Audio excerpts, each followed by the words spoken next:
Hey babes, I hope we are doing fabulous today. Welcome back to the Post Grad Era podcast. It's actually been quite a while. I'm a little shocked. I hope we're doing fabulous, especially because today's topic is one that's a little important to me, and your girl is down with the data because I have some stuff, I got sources, and we're going to be basically taking a little bit of a little dive into that digital garden I'm helping you guys create. If you don't know, Post Grad Era is supposed to be a curated, safe space for ambitious girlies that are filled with potential and sometimes just filled with potential. And that's it. And that's okay. And I really want it to be more of like a soft landing for the girly pops who maybe just need a little bit of TLC, especially when their life trajectory is like not feeling up to most. Because I feel like we have been lied to about the post grad cosmopolitan life that we so desire, and we aren't getting it because all those shows that depicted that post-grad cosmopolitan kind of style chic life were geared towards millennials with a different audience, with a different generation, with a different economic, social economic structure that is vastly different now. So for Gen Zs and Gen Alpha, this is your pod. And if you're a millennial, that is still so chill. This is your pod too. I don't discriminate. I like this podcast because it's challenging the pseudo intellectualism we see in content. And I don't mind it. I love intellectual content. I think it's a good problem to have. But sometimes it's nice just to chat to you about the things that the girls want to chat about. I do have a light script. I have bullet points. And I do want to let you know that. And I think it's time to get into our subject because I believe that it is imperative that we talk about the very stressful parasocial relationship we have with self improvement content online. We always need to be achieving our highest self. We always need to be glowing up. Our winter arc is happening. It's like playing catch up simply because there is this performative nature with it simply being online.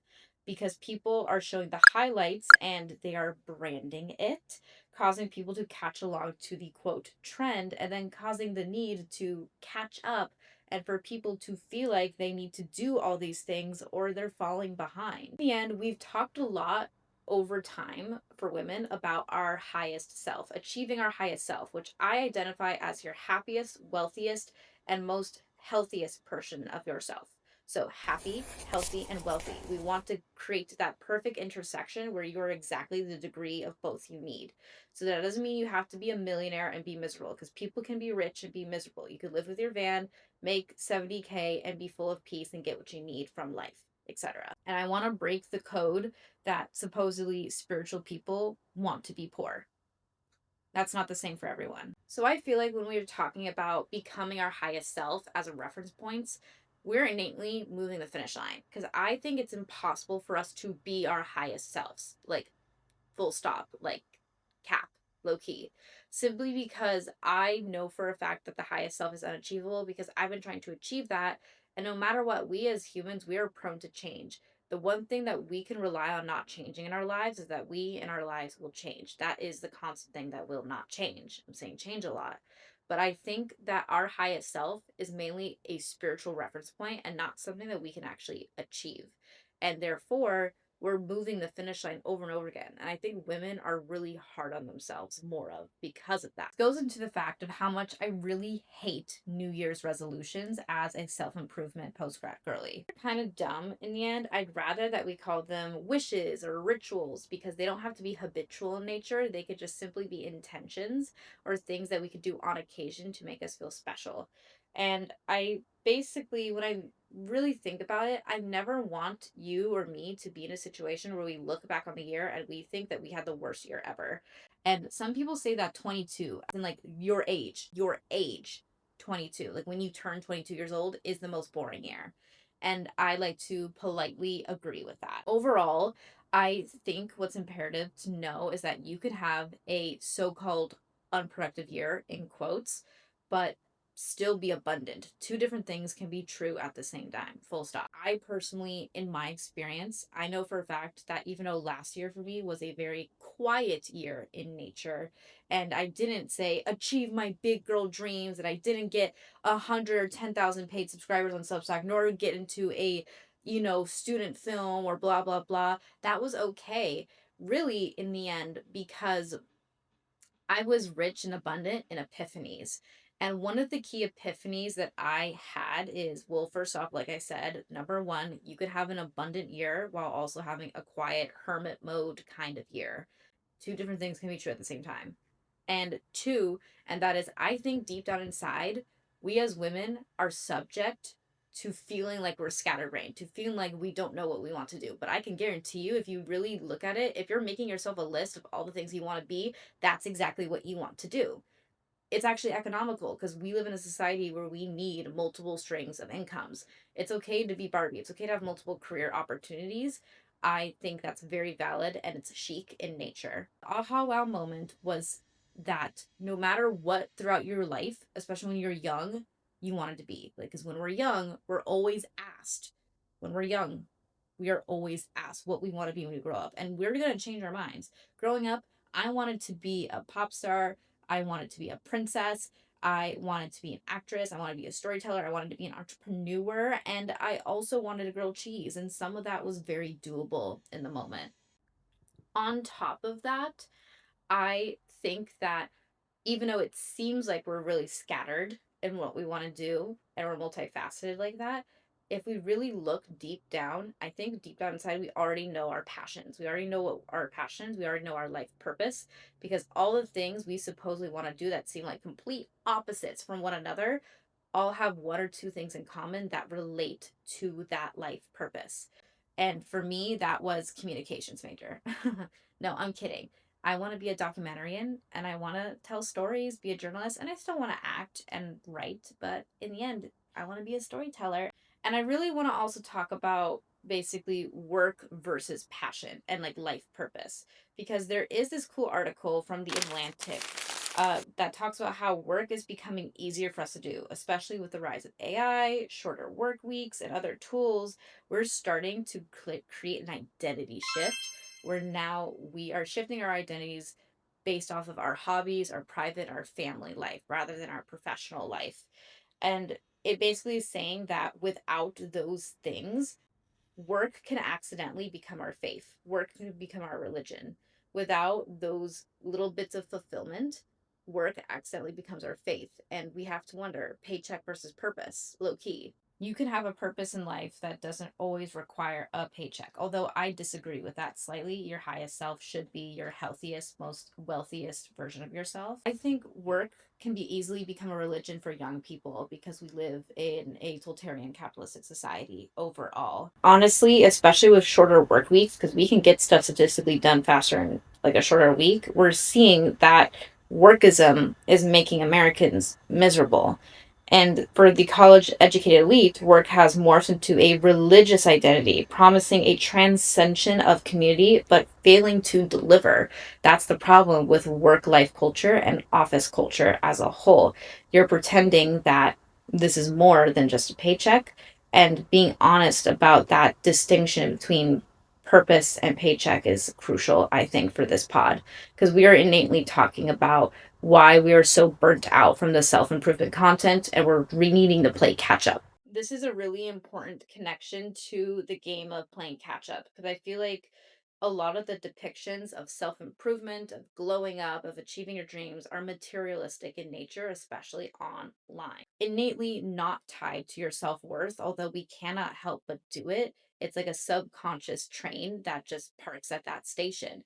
We cannot help but always tie it to our self worth because we are individually, always collectively, at some point in our lives, we are a little bit of the bean soup theory. We embody it a little bit at some point in our lives. But our net worth is tied more than the hell of money. And it's hard because the performance of glowing up in nature looks like that. Because it is, after all, just simply a highlight reel overall. And I feel like there's this sense where we as women are heavy over the achievers. Like, crucially, we are overachievers. Statistically, we are outperforming men, not just in higher education and in academia, but we are also performing them right out the gate in post grad era jobs. Like girls in their 20s, when as soon as they graduate college, statistically, we are now making more money quicker than men. And this is all according to the Pew Research Institute and also the Harvard Business Review, that we are dominating work culture very quickly and we are dominating academia quickly. Statistically, more women are finishing school, pursuing higher education, higher degrees, while men are going to trade school or sometimes not even finishing high school in an appropriate time frame. And I'm aware other things play into that. And also, according to the Department of Professional Employees, uh, women professionals are basically gaining more money quicker right off the bat than men are. And more women than men are now earning advanced degrees and working in professional occupations which was once largely held exhaustively by men. Women are becoming a more advanced college educated workforce where we're gaining more opportunities in leadership. But it doesn't change the fact that we're going through still a pay gap.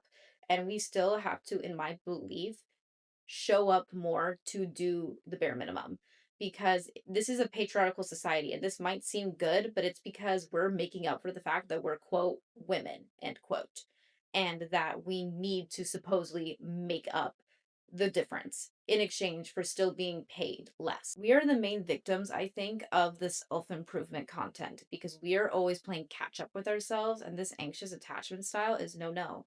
And we need to start feeling comfortable being still, feeling comfortable with ourselves. What if we're able to achieve our dreams without changing ourselves?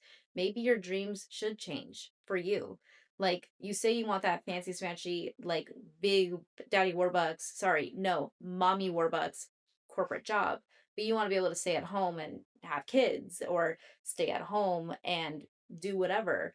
And I personally am like, okay, you obviously have or you want freedom or maybe you have a disability or something. Maybe it's time for your dreams to change on behalf of you and morph to you because you can be the center of your universe. I also think that patriarchal in nature is this trend of women outperforming men. And it has to do with a lot of, in my opinion, in my belief system, in my research, social, economic, and political factors. If you don't know already, I'm a US citizen. We live in the US, me and my family. Roe v. Wade was overturned. It's not safe to be undocumented in the US anymore. Um, LGBTQ plus IA rights for those people are being taken away. Reproductive health care is being taken away. It's all of that. It is no longer safe in America to be anyone who isn't white, straight, Christian, and a man. Does that make sense? It's a big deal. So I think this is a response to that because women see having romantic and sexual relationships with men as a liability in the end because of that, because of the lack of freedom. So we are basically now outperforming in exchange to help us set up our beautiful cosmopolitan life without men.